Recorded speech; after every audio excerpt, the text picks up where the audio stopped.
நாம் தமிழர் கட்சியின் கொள்கை பரப்பு செயலாளர் சாட்டை துரைமுருகனை இடும்பாவனம் கார்த்திக் மறைமுகமாக தாக்கி பதிவிட்டு இருப்பதாக கூறி பதிவு ஒன்று இணையத்தில் கவனம் பெற்றிருக்கிறது. தமிழ் சினிமாவையே தற்போது ஆட்டிப்படைத்திருக்கிற செய்தி என்றால் அது ஜெயம் ரவி மற்றும் அவரது மனைவி ஆர்த்தியின் விவாகரத்து சர்ச்சைதான். மனைவியை விவாகரத்து செய்ய இருப்பதாக ஜெயம் ரவி கூறியது பெரும் அதிர்ச்சியை ஏற்படுத்தியிருந்தது. மேலும் ஆர்த்தியிடம் இருந்து விவாகரத்து கேட்டு நடிகர் ஜெயம் ரவி நீதிமன்றத்தையும் நாடியிருக்கிறார். இந்த விவாகரத்து முடிவு ஜெயம் ரவியின் தனிப்பட்ட முடிவுதான் என்றும் அதை பற்றி தன்னிடம் எந்த கருத்தும் கேட்கவில்லை என ஆர்த்தி புகார் தெரிவித்திருந்தார்.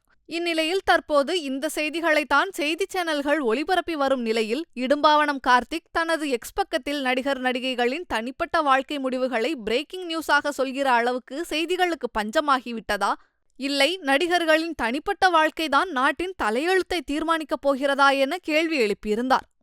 அதே சமயம் நாம் தமிழர் கட்சியின் கொள்கை பரப்பு செயலாளர் சாட்டை துரைமுருகனும் தனது யூடியூப் சேனலில் இதுகுறித்து வீடியோ வெளியிட்டிருந்த நிலையில் சாட்டையை தான் இடும்பாவனம் மறைமுகமாக தாக்கி கருத்து கூறியிருப்பதாக நெட்டிசன்கள் தெரிவித்து வருகின்றனர்.